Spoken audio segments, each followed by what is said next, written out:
Hello mga parts!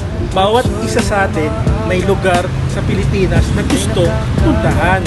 Tulad ng aking pangarap na malibot ang buong Pilipinas gamit ang aking motorsiklo. At ito ang Acero North Loop 2025 Philippine Adventures. Discover more on two wheels.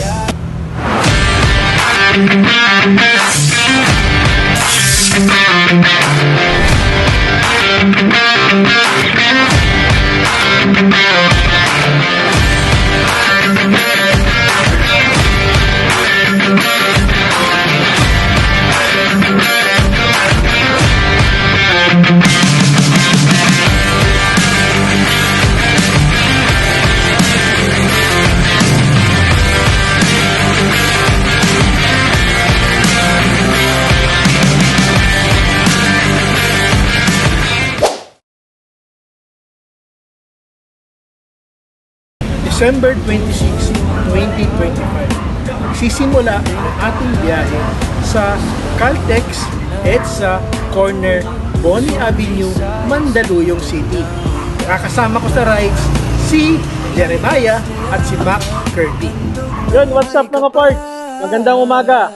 Merry Christmas pa rin para sa inyo. Ngayon, lalakad na kami para sa Acero North Loop 2025. Nandito kami ngayon sa Caltex Boni EDSA Mandaluyong.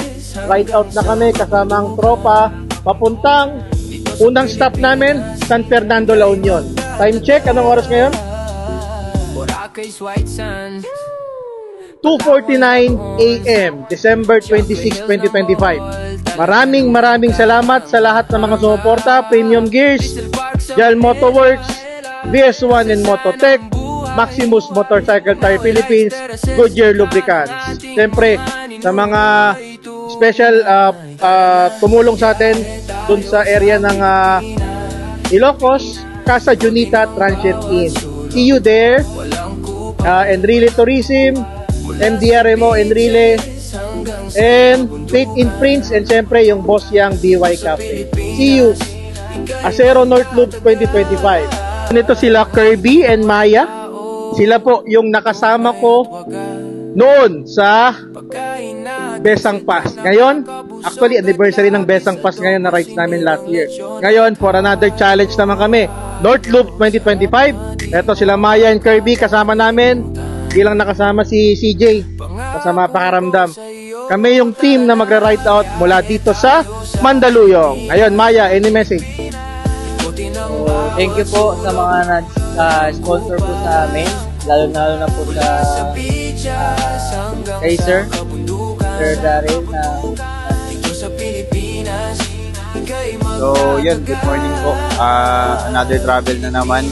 Hopefully na maging successful yung North Loop namin ngayong taon. At maraming salamat sa lahat po ng nag-support po sa amin, lalo na sa mga sponsors po natin. At the same time sa kay Sir Acero Motovlog. Yeah. Thank you very much po. Maraming salamat namin ay dalawang Honda Click version 3 at isang Suzuki Raider FI 150. Bakas sa bawat isa ang excitement na isang taon din naming inantay. Going to MacArthur Highway along Monumento, alam nyo ba na nagkaroon pa ng funny moments? Muntik pa kaming maligaw na talaga nga namang hindi maiiwasan, na bawat isa sa amin ay may hatid na kwento sa likod ng camera.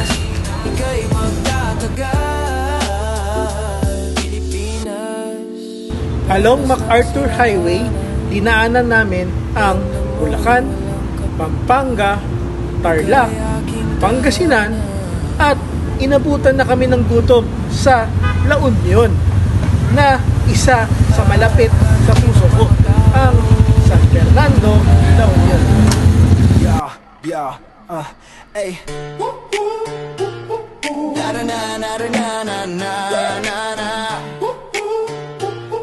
Yeah, yeah. Ride tayo tayo sabay sa hangin, let's go around the map. Asero discoveries, laging may bagong trip na pang rap. From Luzon to Mindanao, bawat kanto may kwento. Sa kalsada naglalakad, ang puso laging ganado. May dagat, bundok at araw na kay ganda. Every ride reminds us how blessed our islands are. Asero discoveries, tara na't sumama. Travel Philippines, ipakita ang saya. Promoting tourism, that's the advocacy. Pinoy tayo, this is our legacy. Asero, biyahe ng totoo. Lupang hinirang, lagi nating binibida to. Food trip sa probinsya, kultura'y buhay na buhay. Mga tao sa daan, ngiti nila ay tunay. Hidden spots, hidden gems, beaches so fine. So yan mga parts, safe tayo ngayon, nag-touchdown dito sa San Fernando, La Union. Dito tayo ngayon sa Carol Food House. Diyan na kami kumain. Hindi kami magtatagal dito sa San Fernando, La Union. Stop over lang talaga to for station 1 and lunch. Then, proceed na tayo kay Jim TV para i-picture yung talent niya sa pag-painting, sa magagandang design, actually si Simbahan siya nag-paint ngayon. So, marami siyang mga painting doon. Samahan niyo kami para puntahan natin yung St. Joseph Parish, Poblacion Norte, Salcedo, Ilocos. After 30 minutes namin sa San Fernando, La Union, bumiyahe na kami papunta sa St. Joseph Parish, Poblacion Norte, Municipality of Salcedo, Ilocos Sur. Mindanao, bawat kanto may kwento. Sa kalsada naglalakad, ang puso lagi. Abot tayo ng 3 oras na biyahe patungong Municipality of Salcedo, Ilocos Sur. Tila sinusubukan tayo ng inang kalikasan. Meron tayong mga na-encounter na pagsubok na sa dulo pala may nag-aantay na tagong paraiso. What's up mga part? Kasera Benji. Dito tayo ngayon sa Salcedo, Ilocos Sur. Dito tayo sa loob ng St. Joseph Parish, Poblacion Norte, Ilocos Sur.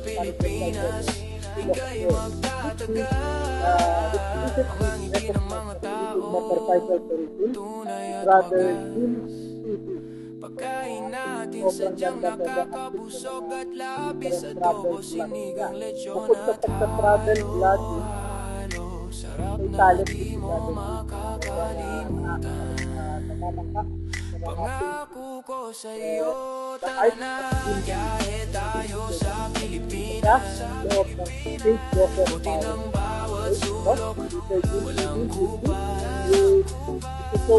na yung mga nagawa niya dito sa ano ba yun, Sir Gift? dito sa Pilipinas. Tayo dito. Nakauna na ito sa mga table kahit lang yung Ganda mo'y walang kapantay. kaya nakatapat ko ng table yung mga katolik manual during the whole month nakakaroon ng bread Walang kupal, real bread napaka-meaningful in heaven nakatapat dito sa so Pilipinas. napakalaki po ng size po yun that is 17 feet by 28 feet sa camera niyo po namumukha sa maliit diba? Pero ang sabi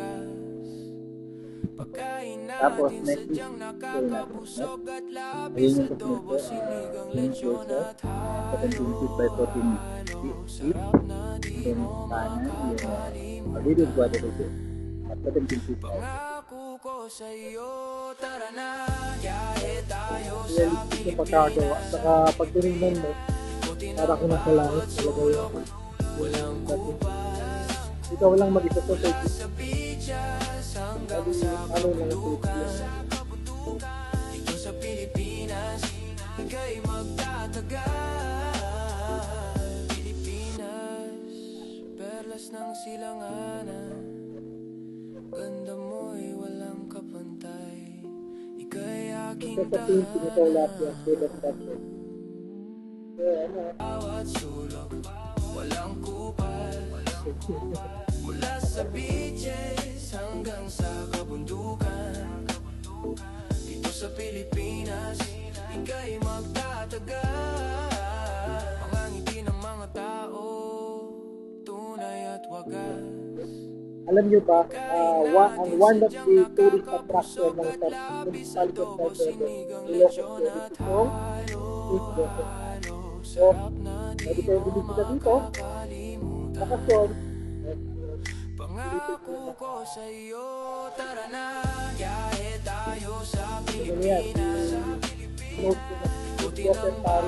and take note, napakaganda ng ginagawa namin. Sabi ni Sir Jim sa Kandon, sabi ni Sir Jim, pero narin.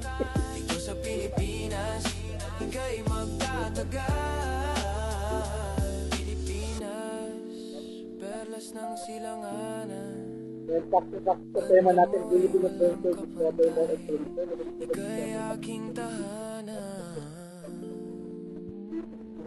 Bawat sulok, walang kupal.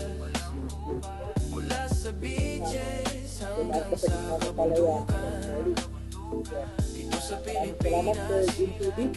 Actually, nakakalapit ako ni Sir Jim TV. ng mga tao, tunay at wagas.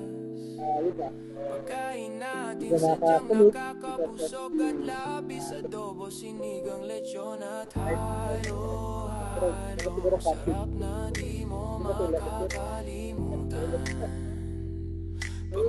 Sabi na kasama ko, babalik ko kami sa Island. Pero hindi na gabi.